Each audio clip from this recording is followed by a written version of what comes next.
Kita akan masuk pada bab yang ke-52. Qala al-muallif rahimahullah, al-mas'alatu tsaniyatu wal khamsun. Permasalahan yang ke-52. Al-qadhu fi hikmatillahi ta'ala. Menafikan hikmah Allah Subhanahu wa ta'ala. Inilah salah satu perangai jahiliyah atau sifat dan karakter orang-orang kafir di masa jahiliyah, di mana mereka tidak beriman dengan hikmah Allah Subhanahu wa ta'ala. Yakni mereka tidak percaya bahwa apa yang Allah Subhanahu wa ta'ala lakukan atau apa yang Allah Subhanahu wa ta'ala ciptakan itu mengandung hikmah. Padahal sejumlah dalil di dalam Al-Quran telah menetapkan bahwasannya Allah Subhanahu wa ta'ala adalah Al-Hakim yang maha hikmah. Di dalam Al-Quran banyak sekali disebutkan innallaha azizun hakim. Sesungguhnya Allah yang maha perkasa lagi maha hikmah. Wallahu alimun hakim. Dan Allah maha mengetahui, maha berilmu dan maha berhikmah. Inna rabbaka hakimun alim. Sesungguhnya Rabb kamu maha hikmah dan maha berilmu. Wa annallaha tawwabun hakim. Dan bahwasannya Allah yang maha penerima taubat dan maha hikmah. Dan banyak lagi ayat Al-Quran yang menunjukkan Allah Subhanahu wa ta'ala memiliki nama Al-Hakim yang maha hikmah dan bersifat dengan hikmah. Bahkan ketika Allah Subhanahu wa ta'ala menjelaskan tentang kebenaran Al-Quran yang tidak bisa dicampuri dengan kebatilan sedikit pun, maka Allah tegaskan Al-Quran itu yang mengandung kebenaran itu benar-benar turun dari Allah yang maha hakim. Sebagaimana dalam surat Fussilat ayat ke-42, la ya'tihil batil min baini yadayhi wala min khalfihi tanzilun min hakimin hamid. Al-Quran itu tidak bisa didatangi oleh kebatilan, baik dari depannya maupun dari belakangnya. Dari sisi manapun Al-Quran tidak akan mungkin tercampur dengan kebatilan. Dia turun dari Allah Subhanahu wa ta'ala yang maha hikmah dan maha terpuji. Jadi sejumlah ayat di dalam Al-Quranul Karim menunjukkan bahwasannya Allah Subhanahu wa ta'ala maha hikmah. Taib. Enggak ada radio di sini. Taib. Mohon maaf ada sedikit gangguan di studio. Jadi Allah Subhanahu wa ta'ala adalah Al-Hakim yang maha hikmah. Dan Al-Hakim itu maknanya alladhi yada'ul asya' fi mawadhi'iha al-la'iqati biha. Sebagaimana yang dijelaskan oleh Syekh Shalih Al-Fauzan Ibn Abdullah Al-Fauzan hafizahullahu ta'ala, bahwa Allah yang maha hakim, yang maha hikmah adalah yang meletakkan segala sesuatu pada tempat-tempatnya yang tepat. Atau Allah Subhanahu wa ta'ala berbuat dengan perbuatan yang tepat, perbuatan yang sesuai. Jadi al-hikmah itu adalah wad'u syai' fi mawdi'ihi, meletakkan sesuatu pada tempatnya. Ini yang dimaksud dengan sifat hikmah. Atau dalam bahasa Indonesia kata yang paling mendekati adalah bijaksana. Yakni melakukan suatu perbuatan yang tepat, meletakkan sesuatu pada tempatnya. Kalau tempatnya di kepala, ditaruh di kepala. Kalau tempatnya di kaki, ditaruh di kaki. Kalau sepatu digunakan sebagai topi misalkan, atau dijadikan sebagai peci, itu bukan hikmah namanya. Atau peci digunakan sebagai sepatu, itu bukan hikmah, karena meletakkan sesuatu bukan pada tempatnya. Jadi yang dimaksud dengan al-hikmah adalah wad'u syai' fi mawdi'ihi, meletakkan sesuatu pada tempatnya yang semestinya. Dan Allah Subhanahu wa ta'ala bersifat dengan hikmah, bahkan hikmah Allah adalah al-hikmatul balighah, hikmah yang sempurna.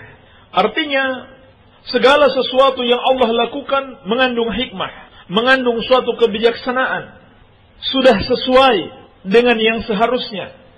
Kita harus imani apapun yang Allah lakukan, demikian pula apapun yang Allah ciptakan itu sudah tepat, sudah sesuai dengan kebijaksanaan, sudah sesuai dengan hikmah, sudah dilakukan sebagaimana mestinya, sudah Allah letakkan pada tempatnya.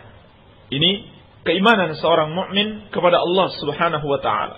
Akan tetapi orang-orang kafir mengingkari adanya hikmah Allah Subhanahu wa taala, sehingga mereka menuduh Allah Subhanahu wa taala menciptakan langit dan bumi hanya bagaikan sebuah permainan. Demikian pula penciptaan manusia bagaikan sebuah guyonan atau tidak mengandung al-haq tapi mengandung kebatilan. Ini tuduhan orang-orang kafir kepada Allah Subhanahu wa taala. Adapun kaum mukminin beriman bahwasannya penciptaan langit dan bumi dan penciptaan seluruh makhluk ada sebuah hikmah, yaitu agar semuanya tunduk kepada Allah Subhanahu wa taala, diperintah dan dilarang. Demikian pula di antara hikmahnya manusia diperintah dan dilarang untuk kemudian mendapatkan ganjaran. Maka Allah membantah mereka dalam Al-Quran, وَمَا خَلَقْنَا السَّمَاءَ وَالْأَرْضَ وَمَا بَيْنَهُمَا بَاطِلًا. Dan tidaklah kami ciptakan langit dan bumi dan apa-apa yang ada di antara keduanya secara batil, yakni tidak mengandung hikmah. Tapi Allah ciptakan langit dan bumi dengan hak. Dzalika dhannul ladzina kafaru. Demikianlah anggapan orang-orang kafir. Fawailul lil ladzina kafaru minan nar. Maka celakalah orang-orang yang kafir itu dari api neraka. Surat Shad ayat ke-27. Demikian pula Allah membantah mereka. Wa ma khalaqnas samaa'a wal arda wa ma bainahuma la'ibin. Dan tidaklah kami ciptakan langit dan bumi dan apa-apa yang ada di antara keduanya secara main-main. Surat Al-Anbiya ayat ke-16. Demikian pula Allah Subhanahu wa taala mengingkari anggapan orang-orang kafir ini. Apa hasibtum annama khalaqnakum abathan wa annakum ilaina la turja'un? Apakah kalian kira bahwa kami ciptakan main-main atau sia-sia belaka dan bahwasannya kalian tidak akan dikembalikan kepada kami? Surat Al-Mu'minun ayat ke-115. Juga Allah Subhanahu wa taala membantah anggapan yang salah. Ayahsabul insan ayyutraka suda. Apakah manusia mengira mereka akan dibiarkan begitu saja tanpa suatu tujuan mereka diciptakan, tanpa suatu hikmah? Surat Al-Qiyamah ayat ke-36. Maka semua ayat-ayat ini membantah keyakinan orang-orang jahiliyah. Jadi Allah Subhanahu wa taala menciptakan kita karena suatu hikmah, yakni yu'mar wa yunha wa yujaza. Allah ciptakan kita untuk diperintah, untuk dilarang, dan kemudian untuk mendapatkan balasan apakah kita sudah menjalankan perintahnya atau sudah menjauhi larangannya. Juga sebagaimana firman Allah, "Wa ma khalaqtul jinna wal insa illa liya'budun." Dan tidaklah aku ciptakan jin dan manusia kecuali agar mereka beribadah kepadaku saja. Jelas ada tujuan, ada hikmah dari penciptaan manusia, yaitu untuk beribadah kepada Allah Subhanahu wa taala. Tetapi orang-orang jahiliyah mengingkari hikmah di balik penciptaan manusia. Mereka juga mengingkari hikmah di balik suatu perintah atau sebuah larangan. Mereka ingkari.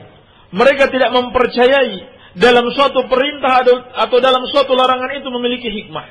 Adapun orang-orang yang beriman yakin dengan sepenuhnya semua yang diperintahkan Allah Subhanahu wa taala di dalamnya terdapat suatu hikmah, apakah berupa maslahah khalisah atau maslahah rajihah, yakni suatu kemaslahatan secara murni 100% suatu kemaslahatan atau lebih besar kemaslahatannya dibanding kemudaratannya.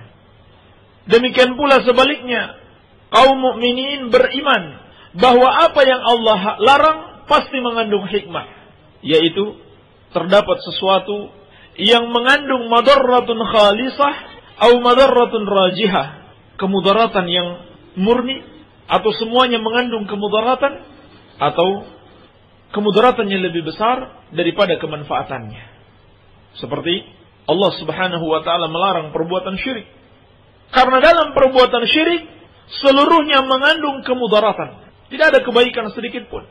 Orang-orang yang berdoa kepada para penghuni kubur, tidak ada kebaikan sedikit pun di situ.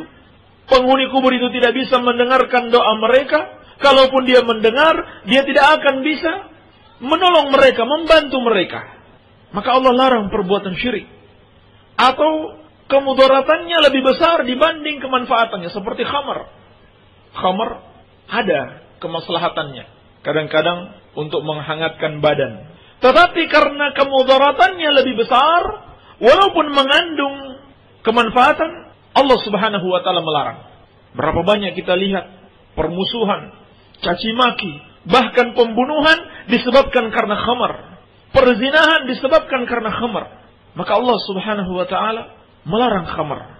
Demikian pula setiap perintah Allah pasti mengandung hikmah.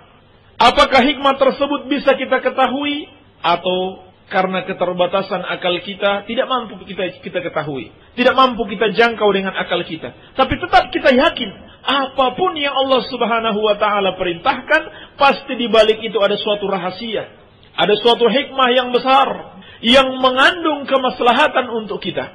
Apakah dia kemaslahatan 100%? Seluruhnya mengandung kemaslahatan atau kemaslahatannya lebih banyak dibanding kemudaratannya. Maka ini keyakinan seorang mukmin.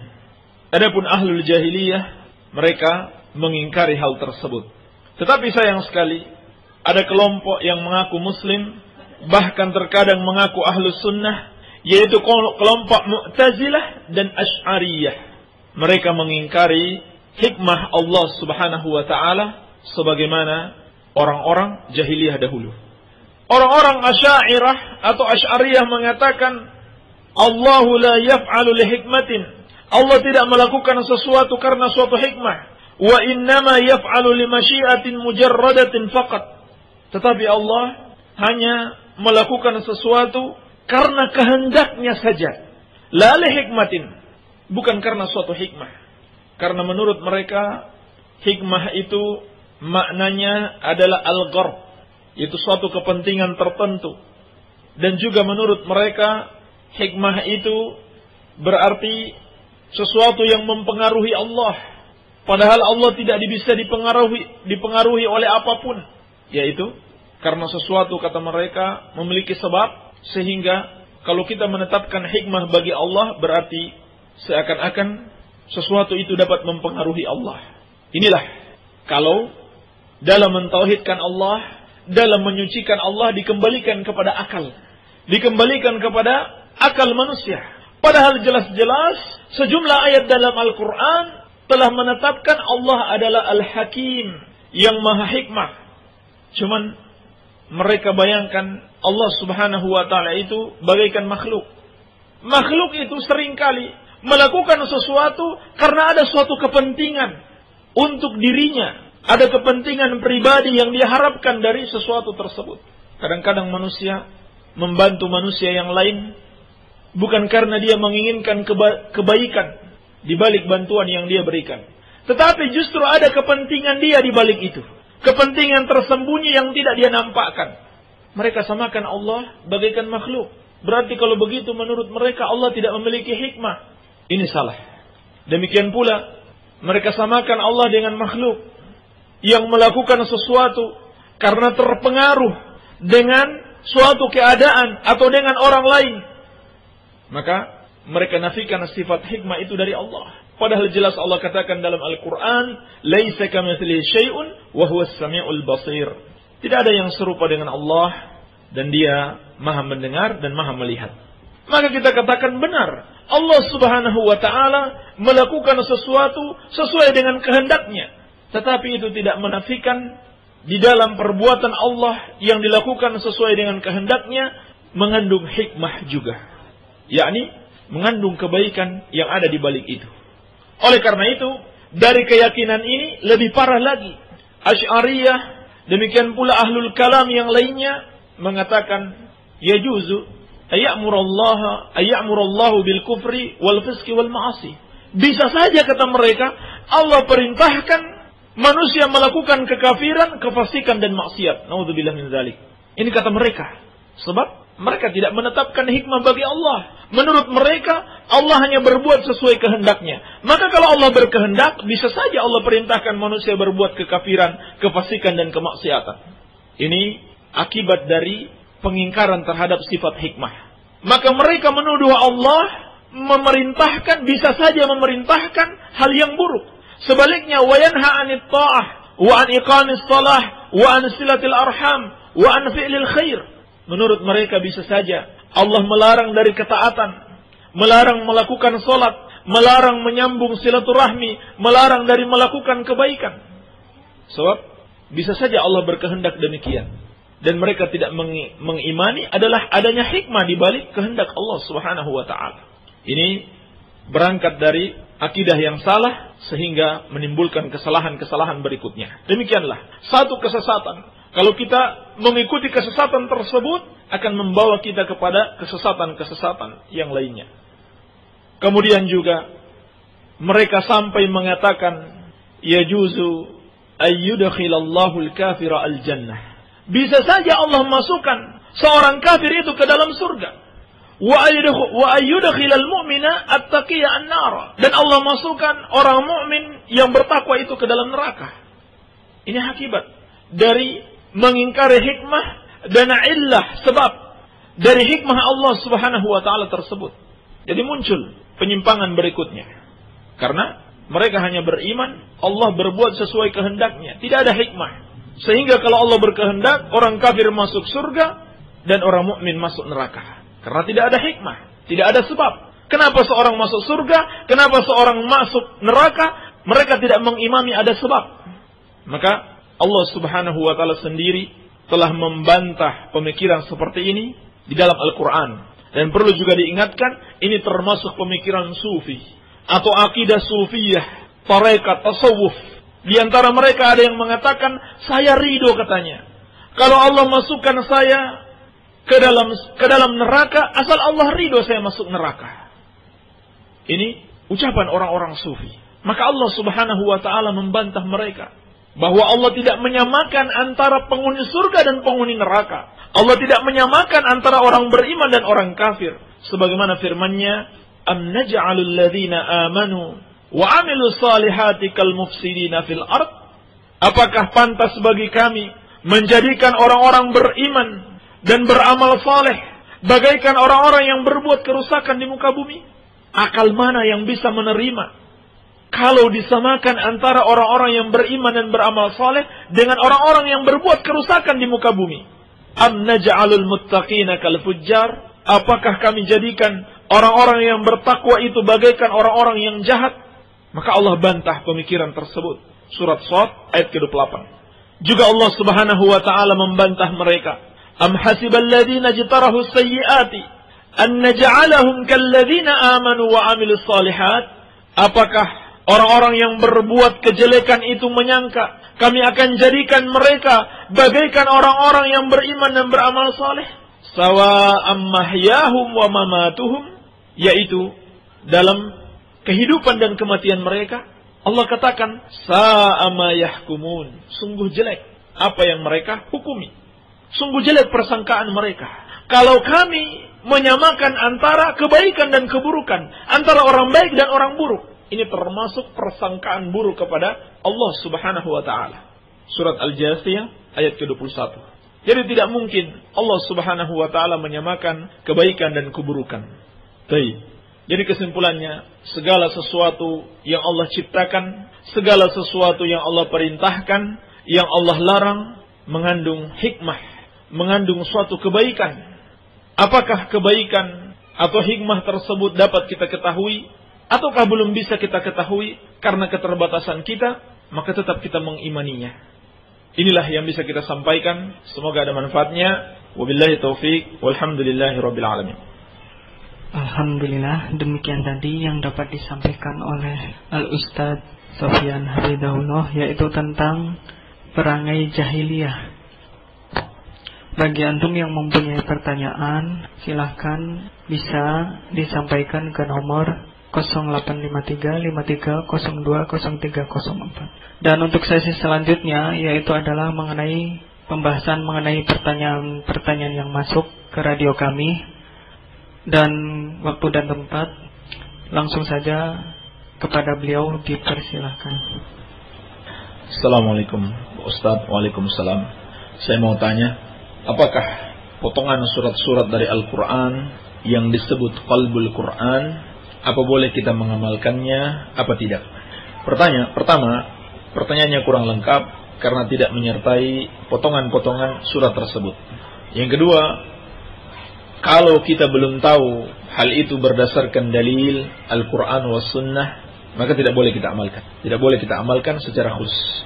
Tidak ada manusia yang diberikan hak untuk mencomot beberapa ayat dari Al-Quran, dari surat tertentu dia ambil ayat tertentu, kemudian dia jadikan wirid-wirid tertentu. Ini termasuk bid'ah, termasuk mengada-ngada di dalam agama. Tidak ada contohnya dari Rasulullah sallallahu alaihi wasallam. Maka jangan diamalkan kalau belum tahu. Kuncinya itu. Kalau belum tahu ilmunya, maka jangan diamalkan. Assalamualaikum warahmatullahi wabarakatuh. Waalaikumsalam warahmatullahi wabarakatuh. Ustaz, saya mau tanya, berapa hari batas seorang musafir menjamak sholatnya dalam keadaan dia tidak mukim dan dia tinggal selama berapa bulan? Jazakallahu khairan. Sebelumnya jawaban Ustaz. Wa jazakumullah khair. Pendapat yang benar insyaallah taala, tidak ada batas waktu seorang musafir bisa menjamak dan mengqasar salatnya. Kan disebutkan sahabat yang mulia Abdullah bin Umar radhiyallahu taala anhuma di Azerbaijan mengqasar salat selama 6 bulan lamanya. Dan tidak ada dalil yang membatasi kebolehan hal tersebut. Hanya saja yang perlu diperhatikan adalah pelaksanaannya secara berjamaah. Jadi kalau kita mukim di suatu tempat, maka hendaklah kita berjamaah dengan kaum muslimin yang ada di situ. Dan kalau mereka sholat tidak mengqasar, maka tetap kita ikuti. Baik, wallahu a'lam. Assalamualaikum warahmatullahi wabarakatuh. Ustaz, apakah membaca Al-Quran tidak tahu artinya mendapatkan pahala dari teti panjang? InsyaAllah ta'ala mendapatkan pahala. Karena Nabi SAW bersabda, sebagaimana dalam hadis Ibnu Mas'ud radhiyallahu ta'ala anhu dalam riwayat Tirmidzi, man qara'a harfan min kitabillah falahu bihi hasanah. Barang siapa membaca satu huruf dari kitab Allah, maka dia mendapatkan satu kebaikan. Wal hasanatu bi asyri amsalihha. Dan satu kebaikan senilai dengan 10 kali lipat. Jadi dilipat gandakan menjadi 10. La aqulu alif lam mim harfun. Kata Rasulullah sallallahu alaihi wasallam, aku tidak mengatakan alif lam mim itu satu huruf. Walakin alifun harfun, tapi alif satu huruf, walamun harfun, lam satu huruf, wa mimun harfun, dan mim satu huruf. Jadi membaca alif lam mim saja dihitung membaca 3 huruf, alif lam dan mim, dan dihitung menjadi 30 kebaikan. Karena satu huruf bernilai 10 kebaikan. Walaupun tanpa memahami maknanya. Tapi kalau seorang memahami maknanya, tentu ini jauh lebih baik. Karena dia dapat mengambil pelajaran dari setiap ayat-ayat dalam Al-Quranul Karim. Oleh karena itu, di samping membaca Al-Quran, maka kita juga dituntut untuk belajar. Menghadiri majelis ilmu, agar mengetahui kandungan Al-Quran. Dan lebih khusus lagi mempelajari tafsir Al-Quran. Membaca tafsir-tafsir para ulama. Seperti tafsir Ibnu Katsir dan yang lainnya. Baik. Bismillah, assalamualaikum warahmatullahi wabarakatuh. Afwan Ustaz, jika hutang puasa beberapa tahun berturut-turut dikarenakan ada uzur, yaitu anak masih kecil, sudah hamil lagi, berikutnya begitu lagi, hutang puasa yang seperti ini apa boleh diganti dengan fidyah? Jadi pertanyaannya tentang ibu-ibu yang hamil dan menyusui. Ibu-ibu hamil dan menyusui boleh berbuka puasa, boleh dia tidak puasa, dan pendapat yang benar tidak perlu dia membayar fidyah, tetapi nanti dia ganti ketika dia sudah mampu. Tidak ada masalah, walaupun waktunya lama, asalkan dia benar-benar tidak mampu melakukannya. Bukan karena dia sudah mampu lalu dia tidak melakukannya. Tapi memang dia tidak mampu, maka ini tidak masalah. Pendapat yang benar insyaallah ta'ala, tidak perlu dia membayar fidyah, tetapi hendaklah dia mengqadha, mengganti ketika dia sudah mampu. Walaupun sudah lewat beberapa tahun, tidak ada masalah. Sebab dalam hadis Anas bin Malik radhiyallahu anhu dalam riwayat Ibnu Majah, Nabi sallallahu alaihi wasallam bersabda, "Innallaha 'azza wa jalla wada'a 'anil musafiri syatra as-salati wa 'anil musafiri wal hamili wal murdi as-shauma." Sesungguhnya Allah meringankan dari musafir itu separuh salat. Demikian pula dari musafir, dari orang hamil dan orang menyusui puasa. Artinya orang hamil dan menyusui disamakan dengan musafir. Musafir kalau mau puasa silahkan, kalau tidak mau juga tidak apa-apa, karena dia musafir. Bahkan lebih afdal dia tidak berpuasa kalau dia merasakan masyaqqah, ada suatu beban apabila dia berpuasa. Maka musafir ini hukumnya dia mengganti setelah dia sudah tidak musafir lagi di luar bulan Ramadan. Kalau begitu sama juga dengan wanita hamil dan menyusui. Dan sebagian ulama juga mengkiaskan dengan orang yang sakit. Wanita hamil dan menyusui diserupakan dengan orang yang sakit. Orang sakit boleh berbuka dan nanti dia ganti puasanya, dia qadha setelah bulan Ramadan ketika dia sudah sehat kembali. Demikian pula orang yang hamil dan menyusui, dia qadha puasanya ketika dia sudah mampu melakukannya. Ustaz, saya mau tanya, Pak Kiai pada tanggal 10 Asyura malam harinya disuruh baca doa hasbunallahu wa ni'mal wakil, ni'mal maula wa ni'man nasir yang banyak. Apa benar Ustaz? Diamalkan. Mohon dijawab, terima kasih.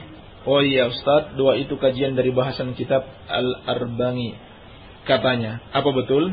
Saya tidak tahu apakah bacaan tersebut hasbunallahu wa ni'mal wakil, ni'mal maula wa ni'man nasir, tetapi yang ada dalam dalil-dalil yang sahih hanya hasbunallahu wa ni'mal wakil, sampai di situ. Kemudian saya juga tidak tahu ada pengkhususan dibaca pada tanggal 10 Asyura. Tidak ada dalil yang kita ketahui. Maka kalau kita belum tahu dalilnya, jangan kita amalkan. Ini kuncinya. Kalau belum tahu dalil dalam ibadah, jangan amalkan. Sebab agama itu harus berdasarkan dalil. Apakah agama buatan Pak Kiai atau berasal dari akal pikiran kita? Kan tidak. Tapi dari Allah Subhanahu wa taala dan Rasulnya sallallahu alaihi wasallam.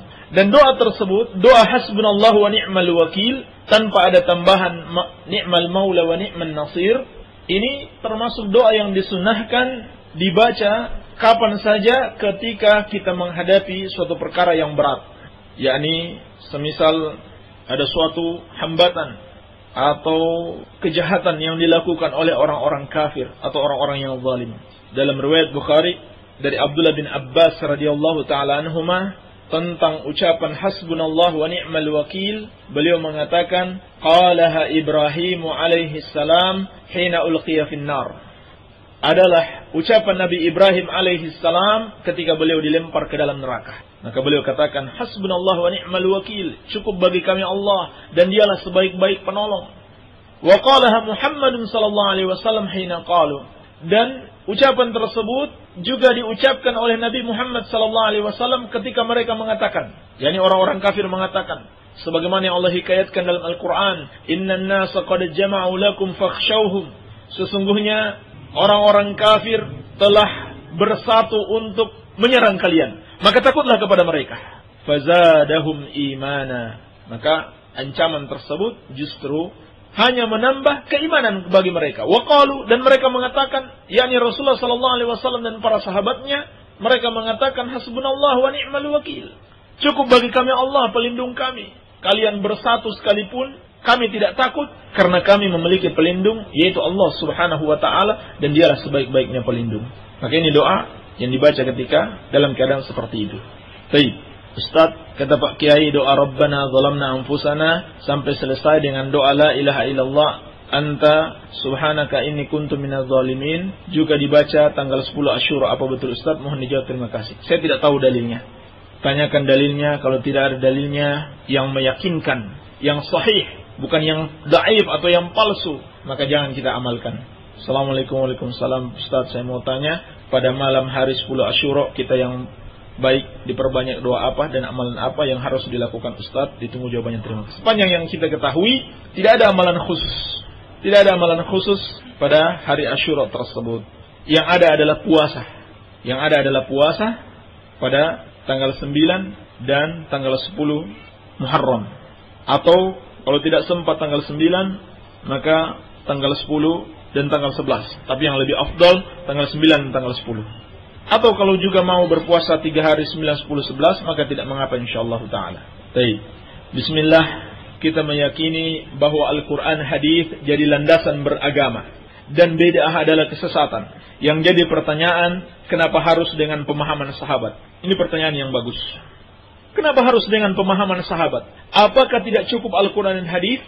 Maka jawabannya tidak cukup. Kalau hanya dengan Al-Quran dan hadis tanpa mengikuti pemahaman sahabat. Kenapa? Karena Al-Quran dan hadis sendiri memerintahkan demikian.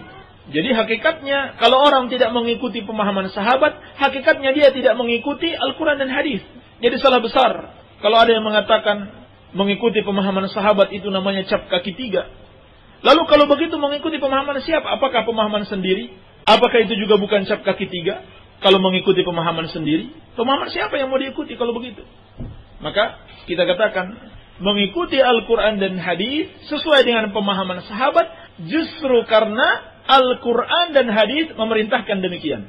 Di dalam Al-Quran banyak sekali ayat yang di dalamnya terkandung perintah untuk mengikuti sahabat, mengikuti bagaimana mereka memahami Al-Quran dan hadis, yaitu bagaimana akidah mereka, bagaimana akhlak mereka, bagaimana ibadah mereka yang benar-benar mereka contohi dari Rasulullah sallallahu alaihi wasallam. Seperti dalam surat At-Taubah ayat ke-100.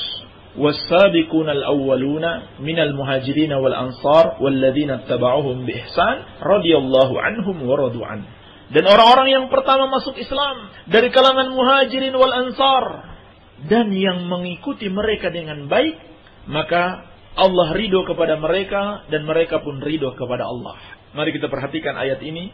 Untuk mendapatkan keridhaan Allah adalah mengikuti orang-orang yang Allah ridhoi. Kata Allah, orang-orang yang pertama masuk Islam dari kalangan muhajirin dan ansar, Allah telah ridhoi mereka.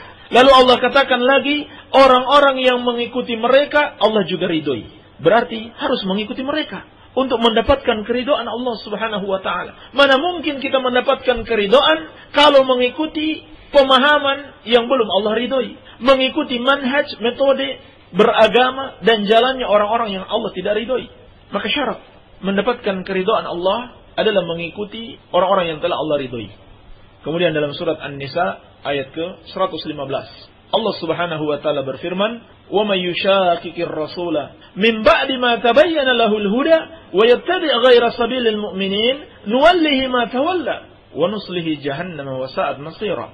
Barang siapa yang menentang Rasul setelah jelas kebenaran baginya dan dia mengikuti selain jalannya orang-orang yang beriman, maka kami biarkan dia sesat dan kami kembalikan dia ke neraka Jahannam. Kami masukkan dia ke neraka Jahannam dan itulah seburuk-buruknya tempat kembali.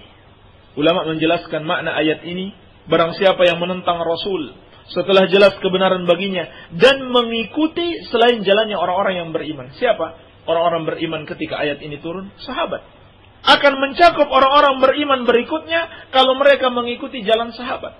Ayat-ayat seperti ini memang tidak ada perkataan di situ, ikutilah sahabat, tidak. Tapi inilah, di dalam memahami Al-Quran kita baca tafsir para ulama, tafsir para sahabat, tafsir para tabi'in, yang mereka maksudkan di situ, yang Allah maksudkan di situ adalah kewajiban mengikuti para sahabat. Adalah kewajiban mengikuti para sahabat. Baik.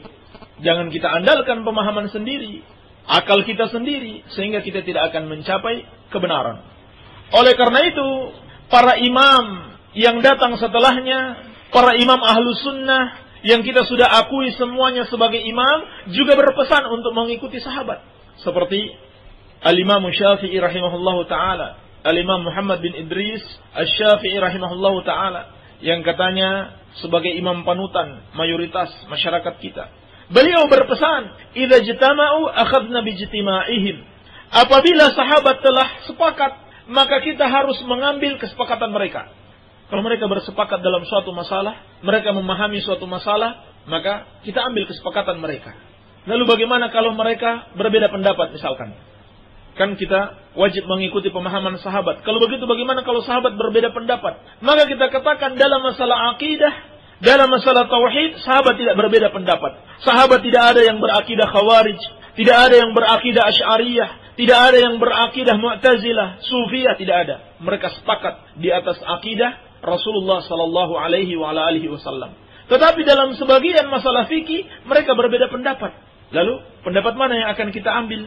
Maka Imam Syafi'i rahimahullahu taala mengatakan, "Wa in qala wahiduhum walam yukhalif ghairuhu akhadna biqaulihi." Apabila salah seorang sahabat mengatakan suatu pendapat dan tidak ada yang menyelisihinya, maka kita ambil pendapat tersebut. Fa in ikhtalafu akhadna biqauli ba'dihim. Tetapi apabila mereka berbeda pendapat, maka kita ambil salah satu pendapat mereka, walam nakhruj min aqawilihim kullihim, dan kita tidak boleh keluar dari seluruh pendapat mereka. Artinya, kalau sahabat berbeda pendapat, pasti ada kebenaran dari salah satu pendapat mereka. Jangan kita buat pendapat yang baru yang tidak merupakan pendapat sahabat. Pasti kita salah. Ini pesan Al-Imam Syafi'i rahimahullahu ta'ala. Sebagaimana yang diriwayatkan Al-Imam Al-Baihaqi dalam Al-Madkhal ila Sunan Al-Kubra nomor ke-21. Demikian pula Al-Imam Syafi'i rahimahullahu ta'ala mengatakan, wa idh qala ar-rajulani minhum fi syai'in qaulain mukhtalafain nadartu. Apabila dua orang sahabat berpendapat dalam satu masalah dengan dua pendapat yang berbeda, maka aku lihat, fa in kana qawlu ahadihima ashbaha bi kitabillah wa ashbaha bi sunnati min sunanir Rasulillah sallallahu alaihi wasallam akhadtu bihi. Maka apabila salah satu pendapatnya lebih sesuai dengan Al-Quran dan sunnah Rasulnya, maka aku ambil pendapat tersebut. Ini dalam sebagian masalah fikih. Dan ini juga pesan Al-Imam Ahmad rahimahullahu ta'ala. Beliau mengatakan, idza kana fil mas'alati an ashabi Rasulillah sallallahu alaihi wasallam qaulun mukhtalaf nakhtar min aqawilihim. Apabila dalam suatu masalah ada pendapat yang berbeda dari para sahabat Rasulullah sallallahu alaihi wasallam, maka kita pilih salah satu pendapat mereka. Walam nakhruj an aqawilihim ila qauli ghairihim. Dan kita tidak boleh keluar dari pendapat-pendapat mereka kepada pendapat selain mereka. Lalu kata beliau, wa idza lam yakun fiha 'anil nabi sallallahu alaihi wasallam wala 'anis sahabah qaulun nakhtar min aqwalit tabi'in. Dan apabila dalam suatu masalah, yang maksud beliau dalam masalah-masalah fikih atau sebagian masalah fikih, tidak ada satu hadis dari Rasulullah sallallahu alaihi wasallam yang kita ketahui, tidak pula satu perkataan sahabat, barulah kita memilih pendapat para tabi'in, yakni generasi setelah sahabat. Maka inilah pesan para ulama ya, untuk mengikuti para sahabat Rasulullah sallallahu alaihi wasallam. Demikian pula para sahabat sendiri telah berpesan seperti ucapan Abdullah bin Mas'ud radhiyallahu anhu atau Hudzaifah bin Yaman, wa in kana minkum muta'assiyan falyata'assa biman qad mat. Barang siapa di antara kalian yang mau mengambil suatu teladan selain Rasulullah sallallahu alaihi wasallam, maka ambillah teladan dari orang-orang yang sudah meninggal. Ulaika ashabu Rasulillah sallallahu alaihi wasallam. Mereka itulah para sahabat Rasulullah sallallahu alaihi wasallam. Karena mereka adalah orang-orang yang paling bersih hatinya, yang paling tinggi ilmu mereka, dan paling sedikit terbebani dengan agama ini atau berlebih-lebihan dalam agama. Ini kelebihan sahabat. Jadi perintah Al-Quran was sunnah. Adapun dalam as-sunnah juga banyak dalil, seperti hadis Bukhari wa Muslim dari Abdullah bin Mas'ud radhiyallahu anhu. Nabi sallallahu alaihi wasallam bersabda, khairun nasi qarni, tsumma alladziina yalunahum, tsumma alladziina yalunahum. Sebaik-baik manusia adalah generasiku, sahabat. Kemudian generasi setelahnya lagi, kemudian generasi setelahnya lagi. Tabi'in, murid sahabat, dan tabi'ut tabi'in, murid para tabi'in. Jelas, ini suatu pengabaran mengandung perintah. Bukan sekedar Nabi sallallahu alaihi wasallam mengatakan generasiku adalah yang paling terbaik, sekedar info belaka, tidak, tapi mengandung perintah, ikuti mereka.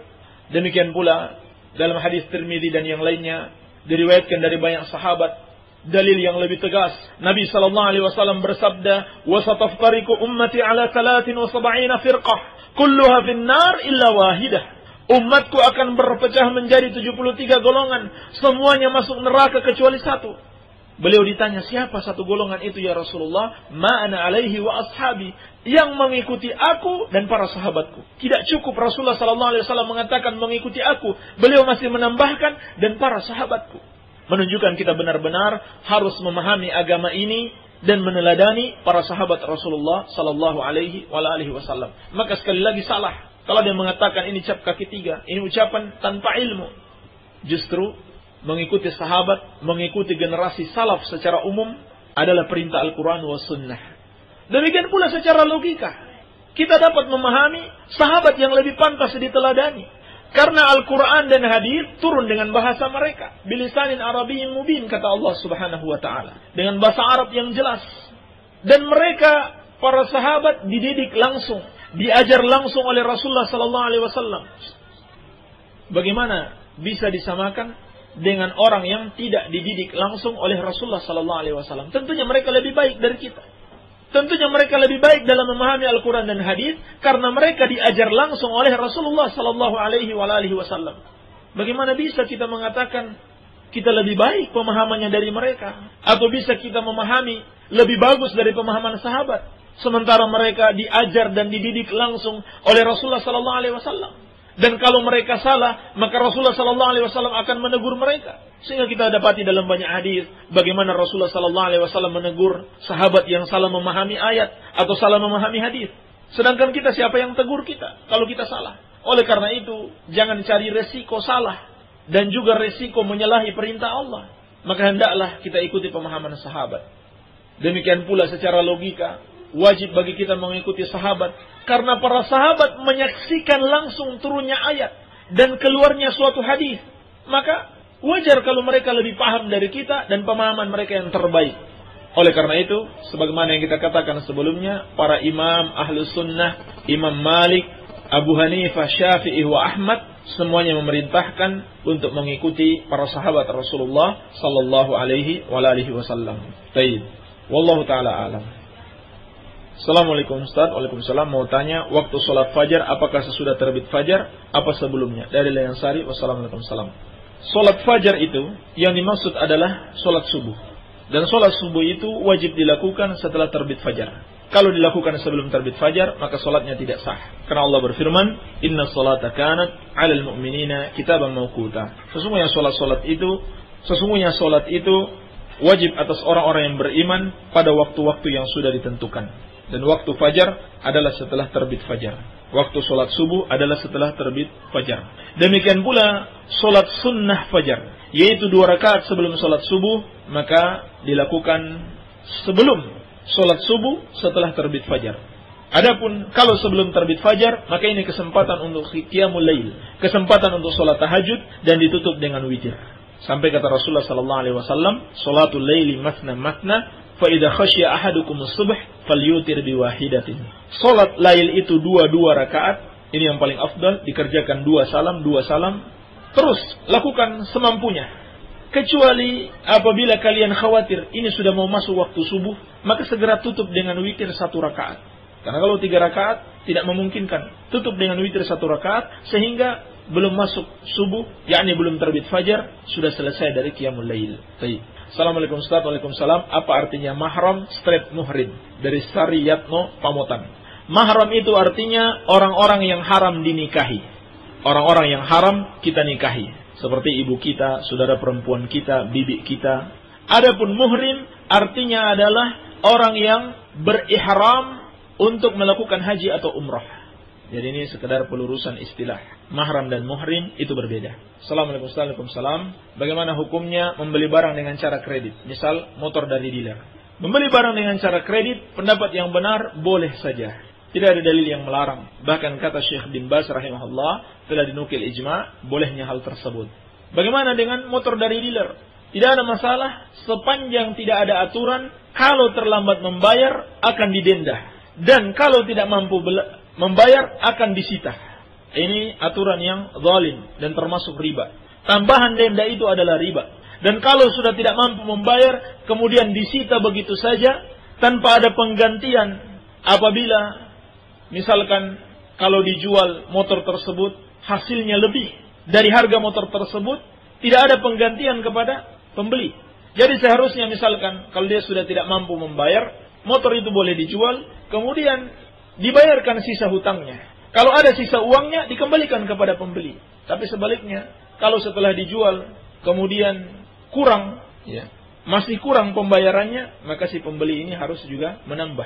Jadi misalkan, pembeli ini sudah membayar selama 6 bulan sebanyak 6 juta. Setiap bulan dia setor 1 juta. Harga motor 10 juta. Kemudian setelah dijual, ternyata motor laku 6 juta. Kalau begitu, sudah ada kelebihan 2 juta.